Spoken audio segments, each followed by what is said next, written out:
प्रधानमंत्री नरेंद्र मोदी ने जबरदस्त निशाना साधा है आरजेडी यानी कि लालू प्रसाद यादव के पुराने राज पर और तेजस्वी को जंगल राज का युवराज कहा। आइए हम आपको सीधे लिए चलते हैं इस वक्त पटना। हमारे संवाददाता सुजीत कुमार झा हमारे साथ मौजूद हैं। सुजीत, दो बात आपसे। एक तो प्रदेश की जो 71 सीटों पर चुनाव हो रहे हैं, क्या स्थिति है, किस तरह की खबरें आ रही हैं? 32.5% से आगे किस तरह से मतदान बढ़ रहा है और क्यों प्रधानमंत्री नरेंद्र मोदी अपने कार्यकाल, अपने गठबंधन के कार्यकाल की बजाय लगातार आरजेडी और लालू के कार्यकाल पर निशाना साध रहे हैं?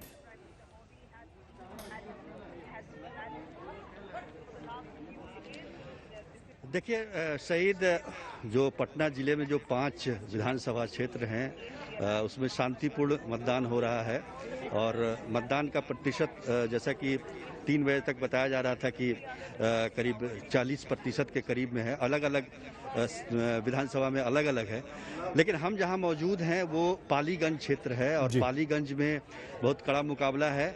और जिस बूथ पर हम मौजूद हैं ये 236 नंबर बूथ है। इस बूथ पर एक कहानी है इस बूथ की। इस गांव के लोग, नीरखपुर गांव है ये, और इसमें इस बूथ पर 974 मतदाता हैं, लेकिन उन्होंने बहिष्कार किया था। उनका कहना था कि रोड की सुविधा नहीं है।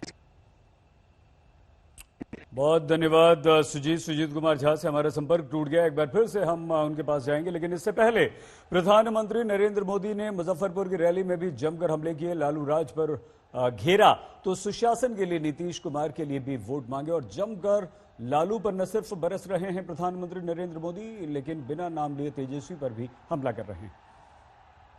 रंगदारी दी तब बचोगे, नहीं तो किडनैपिंग इंडस्ट्री का कॉपीराइट तो उन लोगों के पास ही है।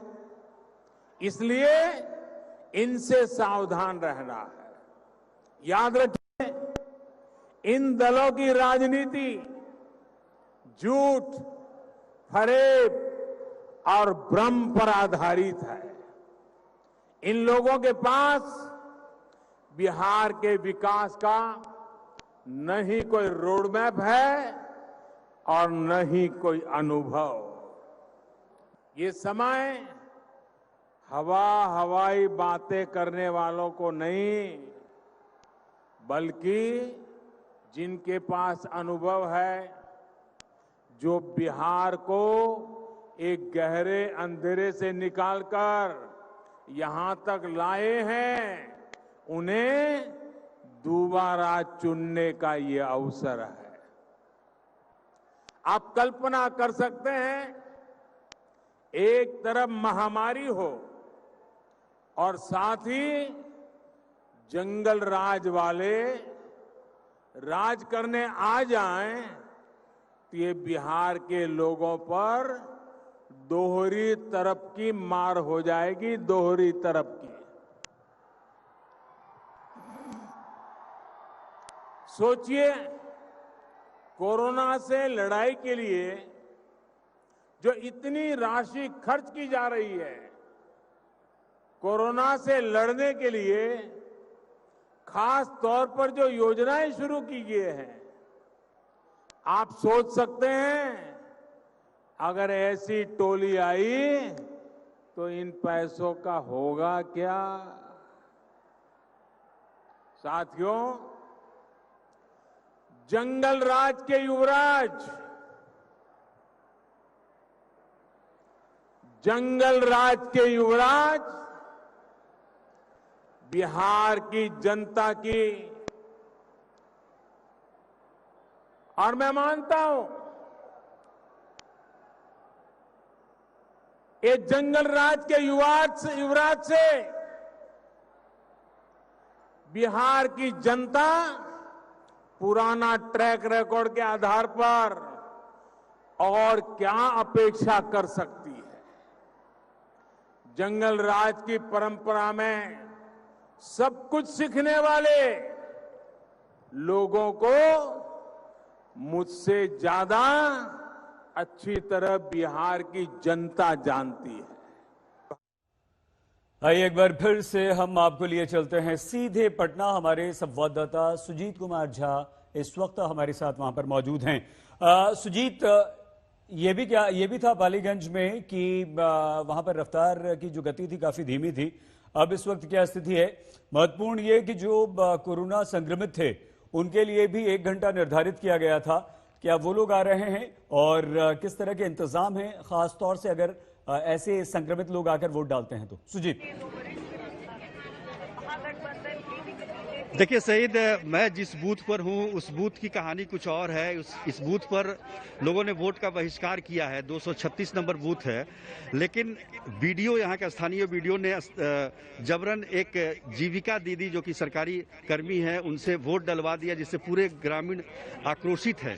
और इसको लेकर पूरा यहाँ पर प्रशासन पहुंचा हुआ है और उनको समझाने का प्रयास किया जा रहा है, क्योंकि एक वोट डालने से बहिष्कार उनका खत्म हो जाता, इसलिए ग्रामीण आक्रोशित है। उनका कहना है कि उन्होंने पिछले 15 दिनों से बैनर पोस्टर लगाया था कि रोड नहीं तो वोट नहीं, लेकिन आज ये जबरन जो वोट डाला गया और जिस महिला से वोट डलवाया गया अनीता देवी, उनसे भी हमारी बातचीत हुई। उनका कहना है कि वीडियो साहब ने कहा कि अगर वोट नहीं डालोगे तो नौकरी चली जाएगी। तो इस तरह की बात सामने आ रही है। जहां तक पूरे पालीगंज का सवाल है तो वोटिंग का प्रतिशत बहुत ज़्यादा नहीं हुआ है इस बार कोरोना की वजह से, या जो कह लीजिए। हालांकि ये नक्सल प्रभावित क्षेत्र है, यहाँ 4 बजे तक ही मतदान है और 4 बजे के अंदर, लेकिन इस तरह की कोई व्यवस्था नहीं दिख रही है कि जो कोरोना से पीड़ित लोग यहाँ पर आकर वोट डालें, क्योंकि ये ग्रामीण इलाका है और इस तरह की व्यवस्था भी यहाँ पर कोई नहीं दिख रही है। मैं तमाम तरह की जो चुनाव आयोग की तरफ से की गई थी कि अच्छा सुजीत, ये बताइए क्योंकि आपको पूरे बिहार से 71 सीटों से अपडेट मिल रहा है। तमाम हमारे संवाददाता हैं जो वो जानकारी दे रहे हैं। क्या जानकारी मिल पाई है? क्या कोरोना की वजह से बाकी मतदान पर असर पड़ रहा है, सुजीत? देखिए, ग्रामीण इलाकों में इसका असर कम देखने को मिला है, क्योंकि आप देखेंगे कि बिहार में वैसे भी कोरोना का जो रेट है वो काफ़ी लो है यहाँ पर, और जो पॉजिटिव केसेज आते हैं बहुत कम आते हैं। गांव के क्षेत्र में आप चले जाएंगे बिहार के, तो आपको पता भी नहीं चलेगा कि कोरोना काल चल रहा है। तो ऐसे में जो मतदान पर उसका बहुत ज़्यादा असर ग्रामीण क्षेत्रों में तो नहीं पड़ा है, लेकिन हाँ, जो वृद्ध हैं, जो बीमार हैं, जो वोट डालने आ सकते थे, उनका बचाव जरूर किया गया है ताकि किसी तरह का संक्रमण ना हो। तो निश्चित तौर पर जितना प्रतिशत, वैसे भी बिहार में 57-58%, 60% बिल्कुल सुजीत जी।